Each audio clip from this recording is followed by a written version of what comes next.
Thank you. Mandeep is actually in the room. I didn't tell her that I was going to play this video. Mandeep, where are you? I'm sorry, Mandeep. Sorry. Thankfully, she didn't get, she has not gotten deported and will not get deported, because if she did, all of us will protect her. So, the second thing before I enter my audience is the term Underground Railroad. We actually did a focus group testing on this with all ethnic backgrounds, and specifically also with African Americans. What was really interesting was people like the term, and they think it's a really interesting way to look at the issue, but unfortunately when we polled it, not many people knew what the Underground Railroad. Isn't that horrible? And if we're going to change people's minds, we have to play this video not in Berkeley, but we got to play this in like Kansas City and in Kentucky and in Louisiana. So we're actually changing the video now just to change the language so it can be much more accessible for people who don't know what the Underground Railroad is. And speaking of the Underground Railroad, as I said, my family are the three educators that are here that I'm going to call into the audience. I'll ask them a few questions, which is something I've never done in a public setting. But then I hope there's a couple of mics out here. For all the educators in this room, again, I'm really, really honored and glad that you're here. I'm sure you may have some questions to ask them as well, in terms of this, almost 15-year process that I put them through before the DREAM Act was even introduced. So please ask questions. So the first person I want to call up is Pat Hyland. Pat is the Dean of Student Affairs and Activities at Foothill College, one of the best community colleges in the state. She was my high school principal. More than that, she's been like a mother to me. She was actually the first person I called when the Washington Post offered me a job. And I asked her, Pat, am I taking somebody else's spot by taking the job? And I remember she laughed. Was the first thing she did on the phone. The second thing is, what are you talking about? Like, you've earned this. Go. So that's Pat Hyland. The second person is Rich Fisher. Please come up. Rich Fisher is actually the director of the Executive Leadership Center at Pivot Learning Partners, which basically means that he goes around the state training superintendents and administrators around the state. Why? Because he's an amazing educator. He was the superintendent of my high school district when I was in school, and he was actually named Superintendent of the Year back in the mid-90s by the Association of California School Administrators. Rich taught me how to drive, and Rich was actually the first person who was with me when I met with a lawyer. Remember that, Rich? So right after September 11th in downtown San Francisco, the lawyer said the only solution was for me to go back to the Philippines and accept a 10-year bar.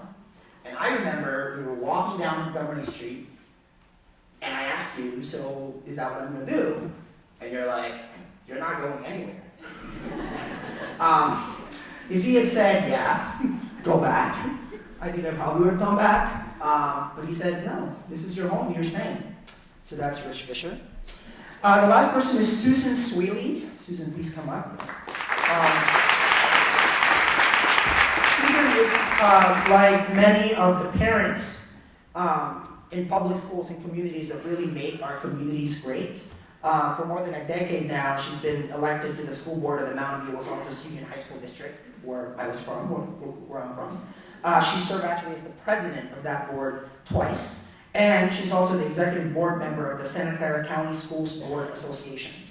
I've known her more intimately as kind of the person who always hosts parties for me when I need money.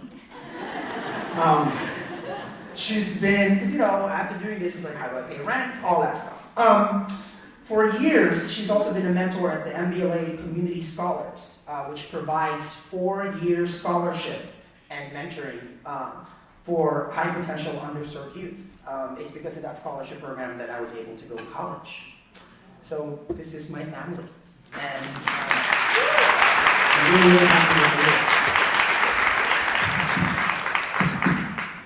So I'm going to pass the mic around. I'm just going to jump right into it. Pat, do you remember what was What was your reaction when I told you that I wasn't here legally? I'm just curious. Like, do you remember what happened? Like, what was the context in which I told you? Let's see, was that when we were sitting outside the hallway? Yes. And I saw on a bench in the hallway. I think my answer was, so? What year was this, Pat? This was like, Gosh, I don't know. I think it was about like late 1999, early 2000. Yeah, but you were one of a number of students who had that same issue at the time, so it wasn't a big deal for me. I know it was a much bigger deal for you. Did you tell, I'm curious actually, I've never asked you this, especially in public. Did you tell anybody else? Like, once a student at that point told you, by the way, I didn't prep them for any of these questions. I wanted them to be completely surprised. Well, first of all, I don't think many people cared one way or the other, because we had a very accepting school. And so, did I tell anybody? I don't know, I might have told my husband, but I'm sure he didn't care either. So, no, I don't think so. And what is, at that point, again, this was like way before the DREAM Act, like, so Pat was the principal at the time and Rich was the superintendent. So actually I wanted to pass around to Rich, like what was the policy at that point? Like, did you guys hear from the guidance counselors or the teachers who were saying, what do we do with these kids? Was that happening at that point, or was it still kind of under the radar and people didn't really know? Well, I guess that's a multiple answer, but when you have principals like that, and the principals we had at our high schools, and the kind of community it was, we didn't spend a lot of energy on that. We just wanted to make sure we supported the kids we had. I mean, you're one of our kids. Yeah. And so, were we possibly maybe customizing the law? Customizing I the law. suppose, maybe, but no, we had a lot of support in that community, and we knew where we stood in the community. And we knew we had a number of community kids. Many of the young people who were on the scholarship program that supported you through college. We knew were undocumented. We didn't know which ones were undocumented, but we knew. Because you didn't ask? It just wasn't something. We didn't ask. So. Susan, I'm curious from your perspective. So Susan is a part of this MLA's community scholars. Has there ever been any pressure from community members? I mean, yeah, I come from, I like to say I'm a big fan of Anne of Green Gables. I like to think of Boundary High School as like my Green Gables. I'm just curious, Susan, was there really any pushback from the community? Like when people find out that you provide these scholarships to undocumented students, do you ever hear any pushback from anyone in the community saying, wait a second, is that wasting resources? Is that putting the resources to the wrong people? Like, I'm curious. Absolutely not. Not one bit of negative feedback, or as Pat and Rich say, we don't know, people out in the community don't know who's not documented and who is. We look for the most deserving people, and we like to help the undocumented ones a little bit more because they can't get financial aid or scholarships. So, but there is absolutely no pushback. So is that surprising to you? I mean, look, like I've been traveling around the country now for like 2 years, places like Alabama and Arizona, where they don't even know what Filipino is when I was in Alabama. Most people aren't that, you guys read the comments online. I mean, most people are really angry and are really negative. So, like, does it surprise you that our community is like that there hasn't been that negative feedback? It doesn't surprise me at all. And I mean, I am naive, and I don't care. I mean, that sounds horrible, but I do care, but it doesn't matter to me whether you're documented or not. Not at all. So just FYI, if people wonder why I became, why I'm the way that I am, it's because of them. As you can see, right? It's like, this is what I've been hearing for the past 15 years of my life. Let's go a little forward. And I remember I threw myself a 30th birthday party almost 2 years ago in San Francisco. And I called it the, you have to show up because I might get deported party, is what I called it. And they were there. coming back to Pat, like what was, all of you actually, what was your reaction when I told you that I'm about to come out publicly in the New York Times and ABC News? Were you, two things. One, what was your biggest fear for me? Two, the fact that I included you so publicly in the coming out. You were interviewed at ABC News, you were interviewed in the Associated Press, and your names were, you know, in the articles. Were you nervous about that? The nervousness, I think I was nervous for you. You know, obviously what would happen, you know, you have this amazing career and what could potentially happen with that and how people would respond. I personally wasn't nervous at the time, although the implications soon thereafter was kind of stunning. I was surprised. Can you talk about that publicly? Is that okay? Oh, what the heck? They can't fire me. Maybe they could. Actually, the day it came out was the week of graduation at the college, and they asked me to leave the campus because I was too much of a distraction. And I was called by the personnel office, and they said they were going to look into my file and see if I had committed any felonies as potential to release me. That quickly blew over, and they started to backtrack from that. But I spent graduation, which I'm in charge of, at home. So that was a bit of a drag. But mostly, I think I was mostly nervous about, wow, it's so public. What could happen? Could you physically get hurt? And that, I think, was a little bit of a trauma there for a bit. How about you, Rich? Like, what did you... It's funny, because when I told you that I was about to do this, well, I'm not really sure what I expected, but do you remember kind of how you reacted to it? Well, I do go back a long way when we first talked about this, and I said, or we talked about the fact that you should come out after you win a Pulitzer. So that small hurdle had already been overcome. But I was pretty nervous for you, and I was concerned for you. I had already retired. The work I'm doing now is independent, and so it wasn't so worried for me. What are you remembering? You know what I remember, especially because Susan held a party at our house, and I invited like all my old teachers and stuff and told them I was about to do this. I just remembered this amazing safety net. You know, it was just kind of like, all right, cool. I felt like if anything ever happened, I knew that there was a place I could fall into. I think that was my memory of it. And again, it's a testament to you guys, and it's also a testament, I think, to all the educators out there who provide that kind of safety net for us. And Susan, bringing it to you, I'm curious, because after that happened, after the very public coming out, there was some interesting reaction in the community, especially online, because some people want to hide behind anonymous comments. But how do you think this, being, as far as I'm concerned, Mountain View is my home, how do you think, has that helped in any way try to bring this issue more to the fore in terms of our community members? Do you see any movement from like the Chamber of Commerce, the Rotary Club, all these people that have known me, and to try to talk about this issue in a different way? I see some change, but I don't see enough, and I think it's more we don't know what to do. We white people, we innocent, I'm not innocent, but naive people don't know what to do. And I think people in our community would do anything, but maybe we need more direction. That's why I love Susan Sweeley. But I have to say one thing about when when Jose told us that he was coming out, after we had breakfast the next morning, he told us he was going to do let's do the birthday then on breakfast, yes. Okay. And we were all there, and I said, don't do it for the world, do it for yourself. And he said, I'm doing it for myself. I thought, no, you're not, you're doing it for the world. But Rich's view was, Jose, the Philippines needs a good journalist.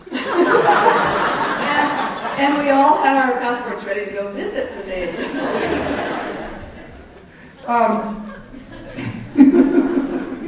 And actually, back to your point, Susan, which I think is a really, really interesting point. I was just in Kentucky Louisville, Kentucky, a few months ago, to do kind of a conservative Republican event. So much fun. But what was so interesting was, again, how many white people showed up. By the way, I think this country invented white as much as we invented black. I really don't, the terms. But these people showed up, mostly white people, and they're like, I want to be able to speak out, but I'm not sure I'm allowed to speak out. I feel like when people think immigration, they automatically think Latino issue. Now they're thinking, oh, Asian people too. But they don't know that it involves white people and black people. And again, as I was saying before, like I'm curious. Part of the reason why we started Define American was because of them, for me. As far as I'm concerned, the more we hear from people like them, the more people will realize that this is an issue that impacts not just people like me, but also them, right? What do you think we can do? Like, what kind of conversations, Rich? I'm curious what the conversations have happened, because you train superintendents all the time. We gave an interview to the AP, to the Associated Press. The headline was, "Teachers in the Middle of Debate Over Immigrant Kids." And you quoted, you said in this article, "We're educators. We don't work for ICE."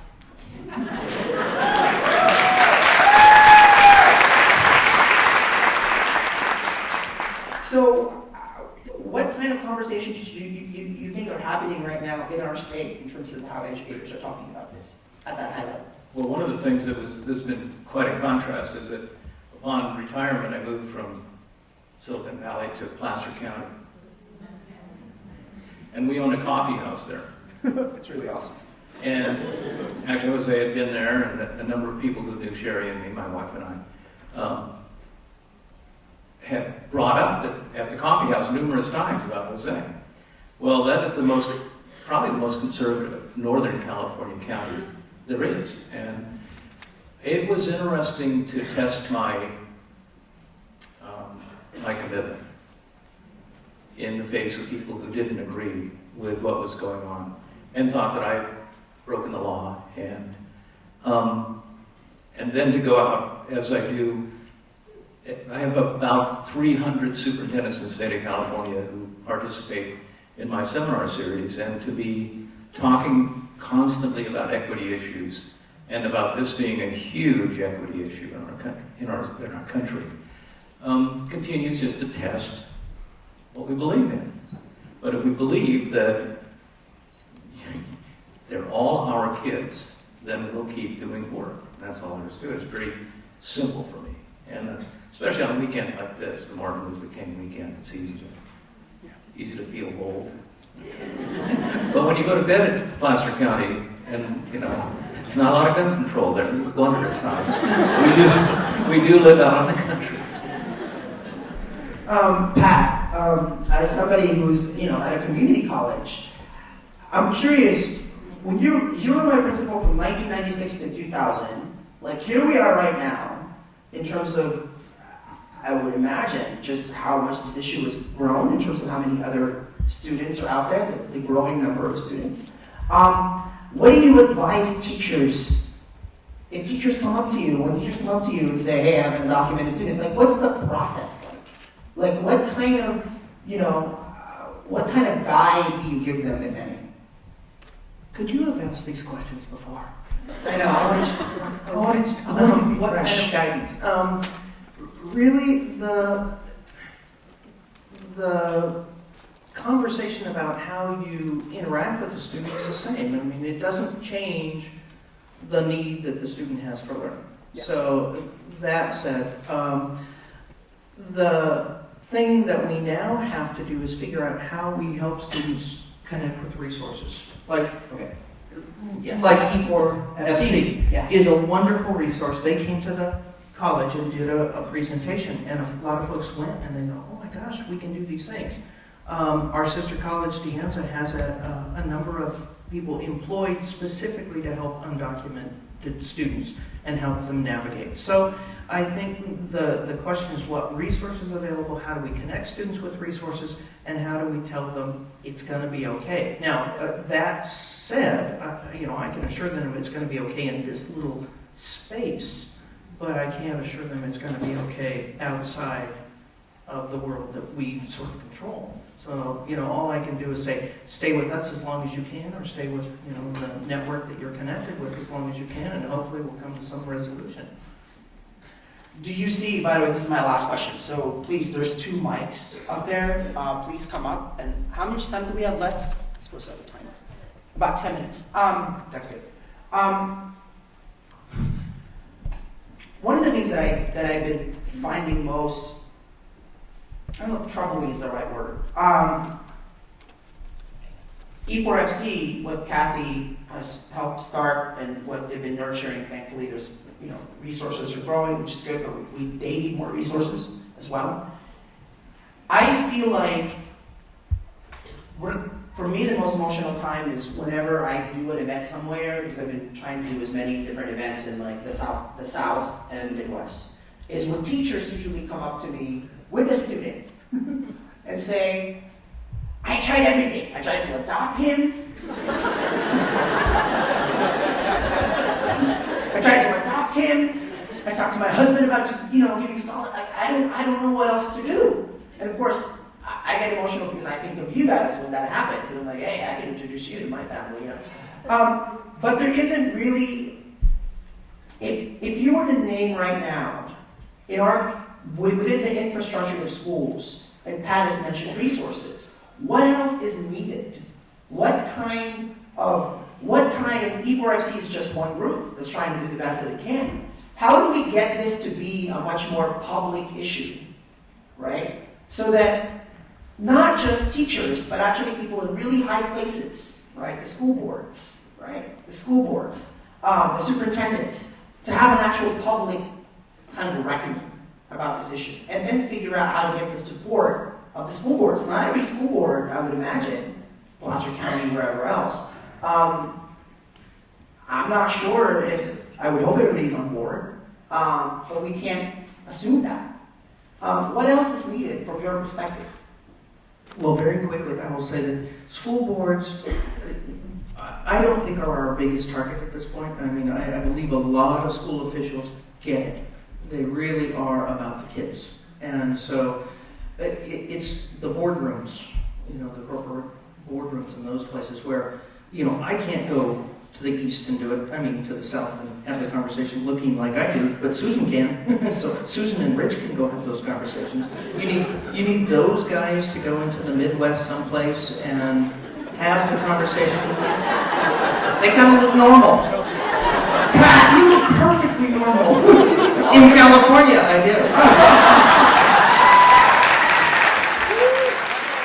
Again, this is my family. Welcome. This is how we talk. I'm going to dye my hair if I have to go to the Midwest. That's all there is to it. Well, I think that you're right, though. There are influencers everywhere, and I just think we have to keep working on who those influencers are. A lot of them in the private sector, and a lot of them are not as easily convinced as we think they ought to be, and they just aren't. But, we need to really bang on immigration reform this year big time. And we need to talk to everybody that we can about getting that done, because it's an opportunity that exists right now, and it needs to happen. So I'm really committed to doing that, and I think that it's not a hard thing to do, especially in today's social media era. Please, I think, would you want to make sure people are coming up if you have any questions? Go ahead. Well, as they come up, I just wanted to say, I don't know if it's gotten any better since you were at our high school, but I would like to see that kids feel more open to be able to come out and let us know so we can get scholarships and get resources for them. So having money and having the kids admit that they can't get the scholarships that they need, or when you didn't know if you could get a scholarship to think that you weren't going to college. I want kids to think they can go to college, and we'll find a way for them and the money. Well, actually, that was like my thing, was I didn't even tell them. I think I told them when I couldn't, because I couldn't apply for financial aid, and I wasn't even going to go to college. And then I think I told Pat, and he was like, what do you mean you're not going to college? And then that's when the conversation started. And again, this was pre-Dream Act. Great, so we're going to take some questions. Yes, sir. My name is Romeo Garcia. I'm the executive director of the Crown Colleges Foundation. And actually, I came out 2 years ago, but I came out to my students. And I was the principal of a high school that I helped to found in Oakland called Rice High School. And because I didn't know that I wasn't a U.S. citizen. I didn't know until 2 years ago when I tried to go to Japan, and they said, oh yeah, we can get out of the country, you just may not be able to get back. It's like, oh, well, I guess that could be a problem. And so I started going through the process and really trying to figure this out because I came from the Philippines when I was a child with my mom and my stepfather, and I just acted, and this is one of the clues that I would give to any undocumented student that's here. Act documented. Because the first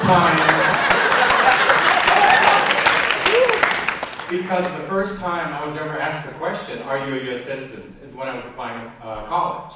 And not knowing anything better, I checked yes. And I've been checking yes since I was 18. So just do it, and nobody's asked me since then.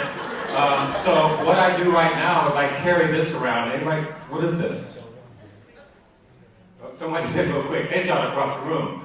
Up until 2 years ago, I didn't carry a green card. But I carry this all the time now because we never know how in our country, because I do consider it mine even though I'm a citizen of the Philippines, that if I drive to places like maybe Arizona, no offense, someone may stop me and say, Romeo Garcia, we're going to hold on to you for a minute. And if I only have my California driver's license but not my green card, I probably could get delayed. And so what I would... I'm sorry, I mean the journalism here, like, my questions are really... So wait, so you're undocumented, is that what you're saying? No, well, according to this green card. Oh, okay. Whose eyes would be clear. And so, yeah, I'm not coming out that much. So, and one of the points I try to make to my students, and 90% of our students at Rice High School are Latino. Many of those students are undocumented. We've helped those students go on to college. We've found ways. We've adopted kids through the Upward Bound program. When I was the director of Upward Bound, we've done that. But one thing I want to point out is the subtleties between being documented and undocumented. It's that, it's this little thing right here that I do carry very consciously that can make a difference for someone. And so, what I want to do is encourage those of us who have, as you said, been able to, however, to get to the positions we have, to then use the opportunity that we have to influence colleges and districts and those who have the power to actually say, look, this is not right, this is what's right, let's do this. And so, there's a lot of subtleties there, but I appreciate E4FC and everyone else, but, and do I operate, do I go in fear? Not at all, because fear is not something that's ever driven me. It's the support of people who are your family that's on stage and the family that's brought me through Oakland and through my life to help me to continue to do the same thing for the kids that I work with now. So, well, thank you for sharing that. Hi, good afternoon. My question is about the term the media uses to describe undocumented immigrants, illegal alien, illegal immigrants. And while some media outlets have shifted away from using that term, what do you think needs to be done to fully embrace more equitable language, and where do you see that going? So thank you for asking that question because we're making a really big push. We made a very public announcement maybe 3 months ago. I challenged the New York Times and the Associated Press, specifically those national organizations, to drop the term illegal. And we actually went from them, we attacked it from kind of different angles. We published some words that the New York Times used to publish that would now be called offensive. We made the arguments that are supposed to be made, like, for example, to be an undocumented person in America is actually a civil offense, not a criminal one. And what do you say, by the way, to the hundreds of thousands of students right now, undocumented youth, who are getting temporary status through deferred action? So when the New York Times calls them illegal, it's actually imprecise and incorrect because they have status. They aren't here now temporarily, right? But as far as I'm concerned, we're going to keep pushing the New York Times and the Associated Press. I'm really happy that we're going to get the NAACP on board, that we're going to get GLAAD on board. How do we get other groups that aren't necessarily thought of as immigrant advocate groups to say, wait a second, like, you used to call us these names too, right? So that's the first thing that I'm really happy about. The second thing is, how do we make this a local community conversation?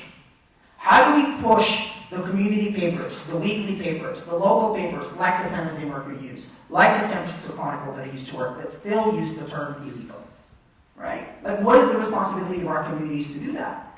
I mean, they're beholden to us, journalism after all is a public trust and defense and advertisers. How do you pressure the advertisers?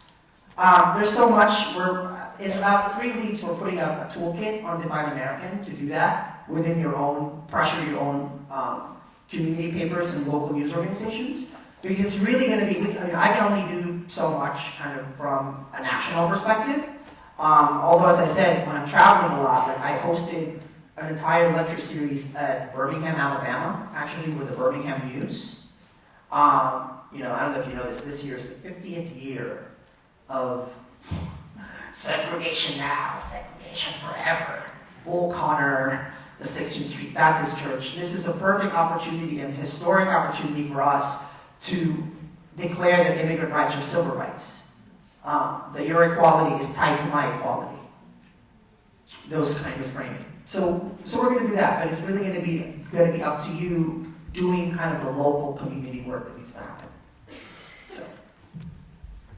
Okay. Good afternoon. My name is Aaron Velasquez. I'm a senior at George Washington High School in San Francisco. And I just wanted to know, what's your best advice for someone like me who is about to graduate and go to college?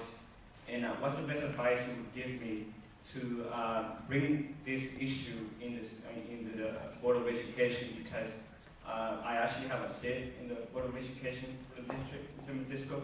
And so, but we don't talk about this issue in the school board. And how can I start making some progress in my school district, because I won't be there until May, and so at least bring up the idea. I'm curious, are there any teachers at your school that you think you can organize, like 4 or 5 or 6 teachers that may be willing to accompany you or co-write a letter with you and do it like in a, you know, I think there's a way to pressure, not pressure, I think, I like to use the word conversation. It's just a lot friendlier. But yeah, I'm curious, are there any teachers that are open to helping out? Yes, of course. I think it would be a good thing to kind of, you know, organize them together and try to figure out how you can get them to say, this is why this issue doesn't just impact you as a student, it also impacts me as the teacher, in terms of how I get to do my job. So I think that's one advice that I would have. Any other advice? A simple step is to get your thoughts together and put a presentation together and get on the school board agenda. That's very easy to do, and it sounds stupid and simple, but you should do that. And Susan can help you. yes. Get her number out. And absolutely. Can I talk to you afterward? Talk to you afterwards, Susan. Yes, absolutely. Okay, one last question. Oh, Pat is going to kill me. Okay. This better be good. No. It is, I promise. My name is Sheila Ramos. I'm from the Anson College. I'm a student there. We have a program at the Anson called HEFAS, Higher Education for E4FC students, and it started a year ago. We won a grant for $9,000. A whole student, which is here with me today, student support group for undocumented students won this grant, and we're creating a resource center at the ANZA, but it's taken, it's been 2 years already, and we barely got a space on campus for this resource center. And we've had a lot of pushback, but also a lot of support. And the ANZA is really supported for undocumented students and E4FC students, but there's been the bureaucracy. Since this is a student-led organization, we don't really know what to do or what are we going to begin doing. And we have had a lot of support from many faculty and administration, and we're starting to have that conversation. But it's just taking a really long time, and so I was just wondering, what do you recommend as educators, how do students get into that conversation with educators? You know, how do we begin to organize with these administrators, you know? That's a question. Well, I know at the answer there are a lot of supportive folks. So the first thing that I would do, you know, you need to find that, that key person who has credibility with the campus, who in your particular case, your college president is very supportive. So you might want to see if you can get on his agenda and with that paid group of folks to sit down. So there you go. You want to get that meeting together, and I think the conversation is right and ready, and I know Deanna is really moving forward on this.